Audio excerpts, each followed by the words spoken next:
West Tommia.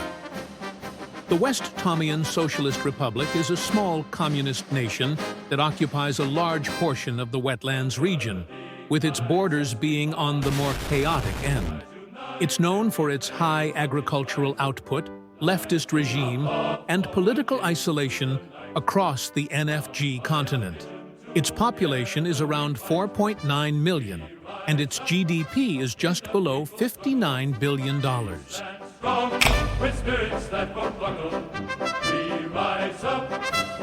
Politically speaking, West Tommia is something of a dark horse.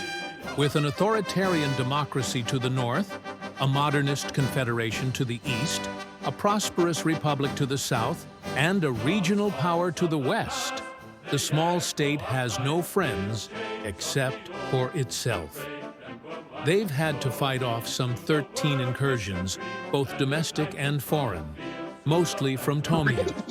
But even with the powder keg that is the borders of this socialist republic, West Tommia has and still remained steadfast in their determination to maintain its independence. And this has allowed them to prosper in the face of adversity.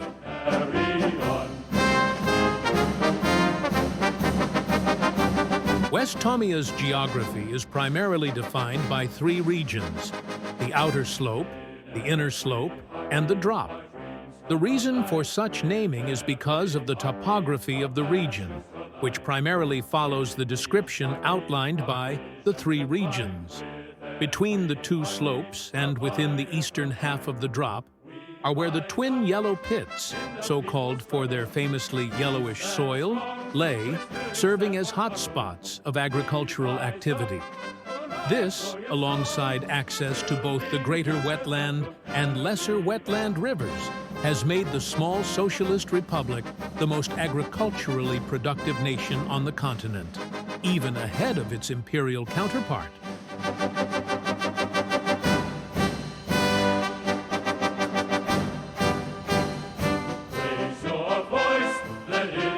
As its full name suggests, West Tommia is under a communist regime.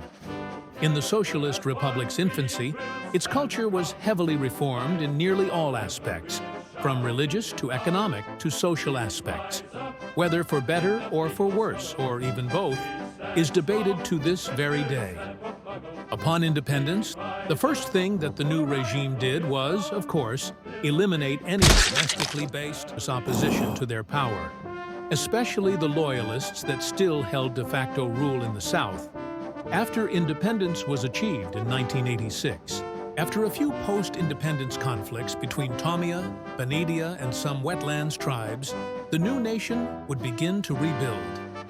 Grain and dairy produce exportations skyrocketed from 500,000 tons in 1990 to 22 million tons in 2000, representing a 4,400% increase in just a single decade.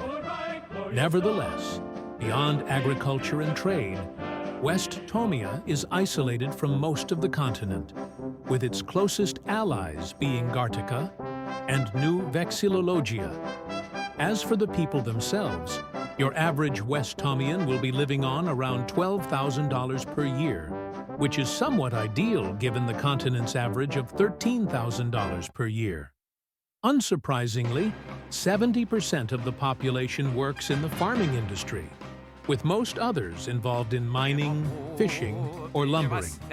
Infrastructure is simple, and most communes are rural, with the only exceptions being the national capital itself and some trading hubs that are essential to the whole wetlands region.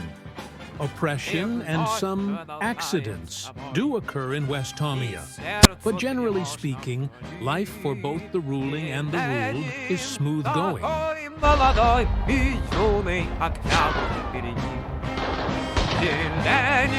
West Tommia has only had one primarily domestic war, the West Tommian insurgency, locally known as the Independence War.